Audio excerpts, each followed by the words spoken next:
I'm here with the 5632 Memorial engine here at Durand during railroad days. Let's open it again and get up in the cab there and see what's going on.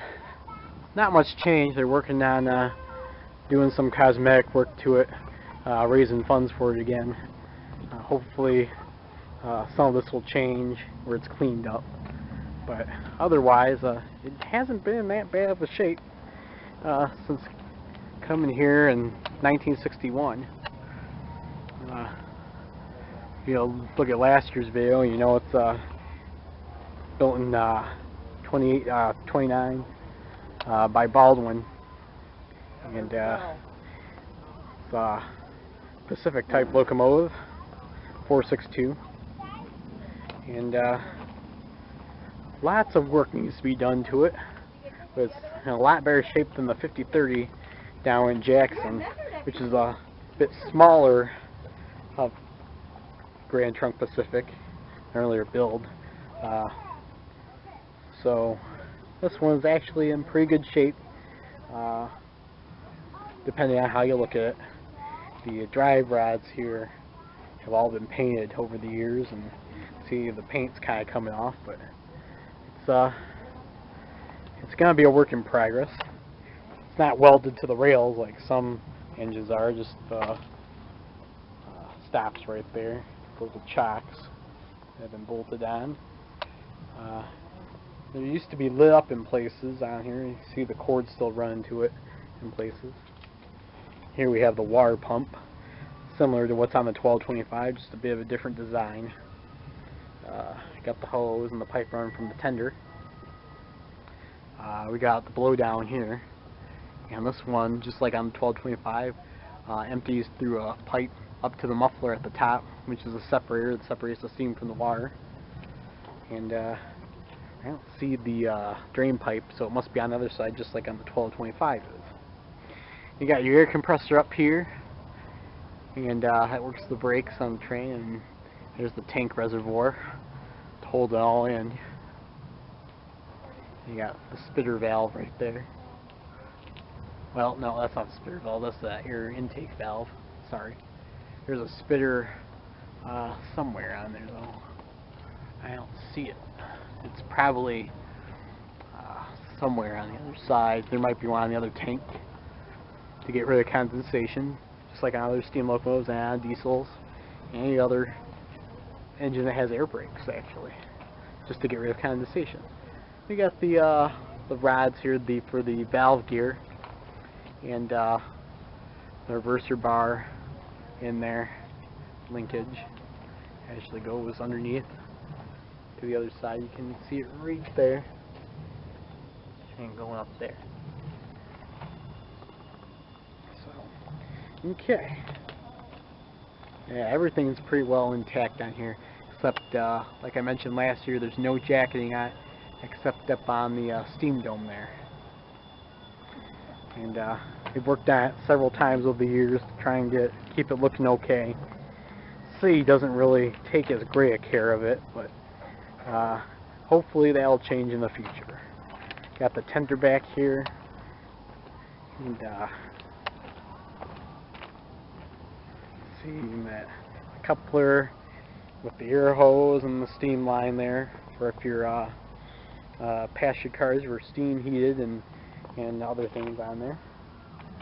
And let's see here. Get the coupler.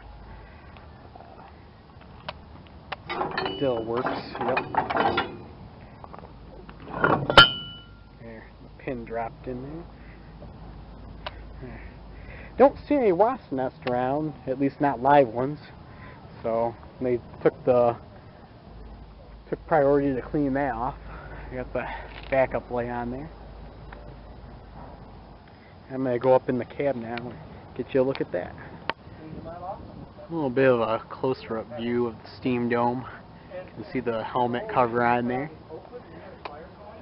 And in front of that, of course, is a sand dome.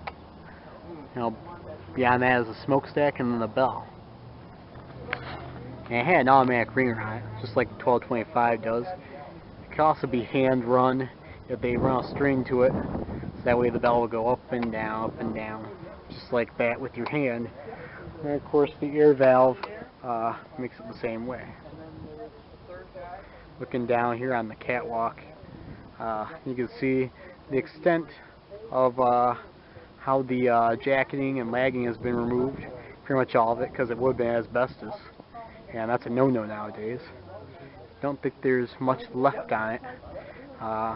Probably have to call the EPA out and get rid of it if there was, but yeah, as you can see, it's the bare boiler. It's just been painted, and being out here in the weather doesn't help it, but it has not really deteriorated much, at least on the outside.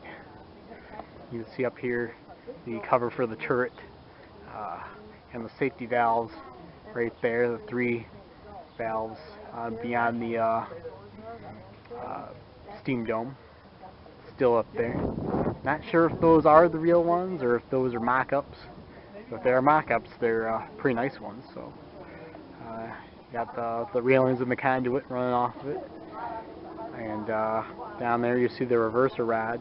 It's got the screw type wheel reverser like the 1225's got it, and there's the other air tank.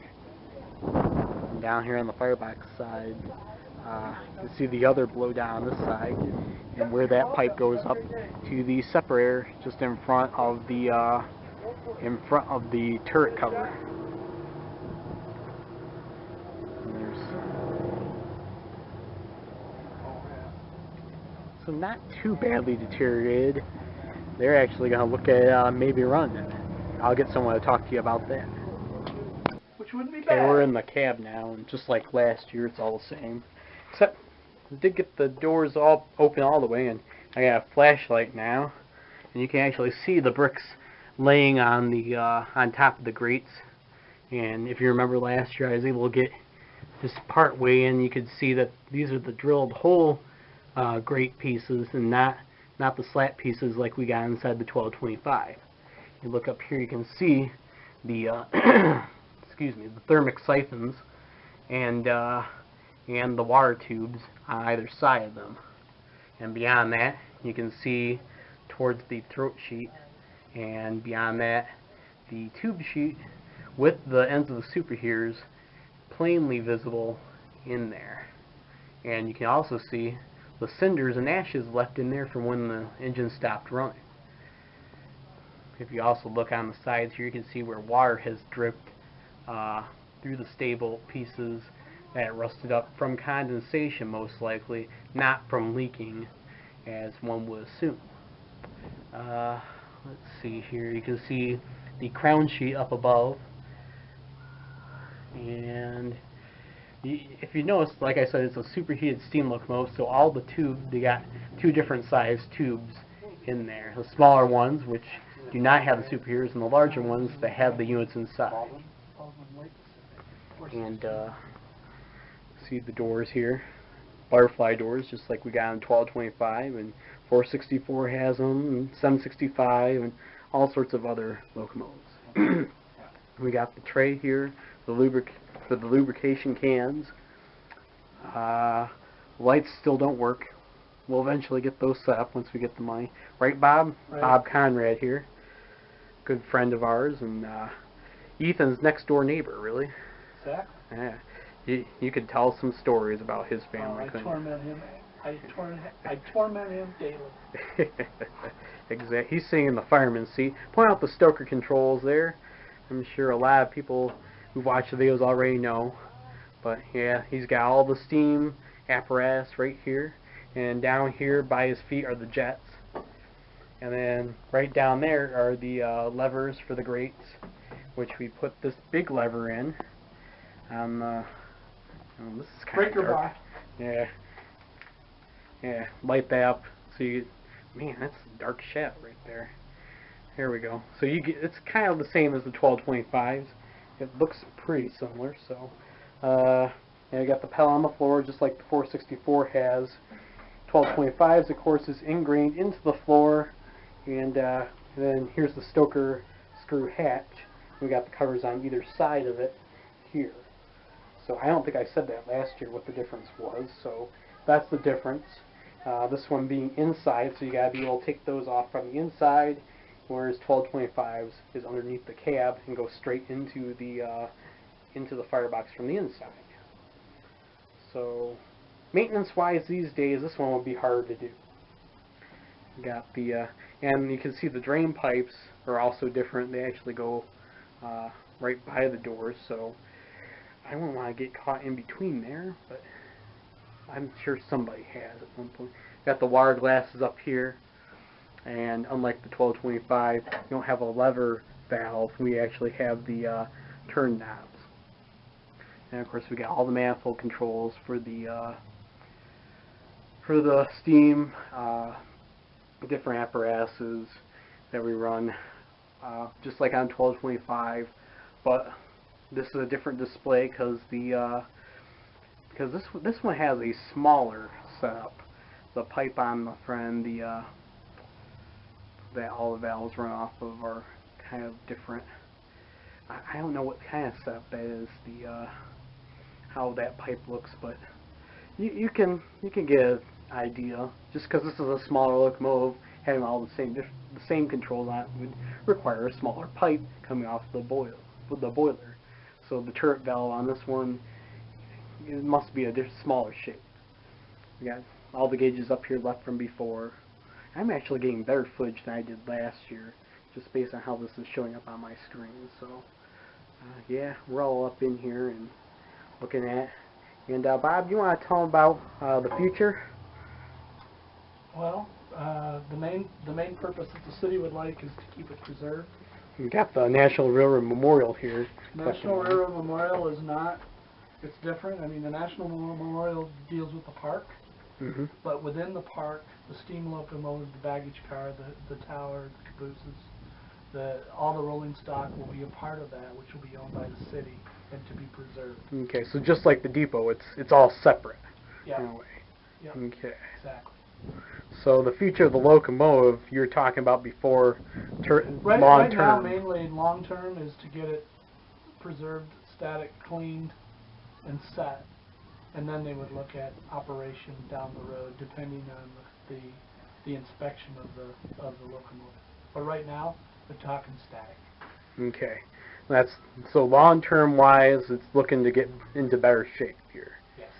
Just sitting here, hopefully in the future it'll look a lot better than, well, right now it actually looks pretty good considering what it could look like. Exactly. So you're looking at. There's been a small group of people in the city that is taking care of it pretty well. It's not in bad shape since, 1928.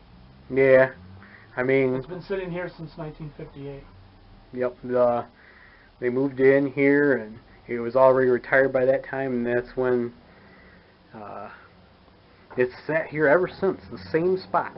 So it could be in worse shape, but I mean, for what it is, it's in pretty good shape, and it's going to be hopefully getting in better shape. So, from Iron Horse Park in Durand, 5632, long-term project.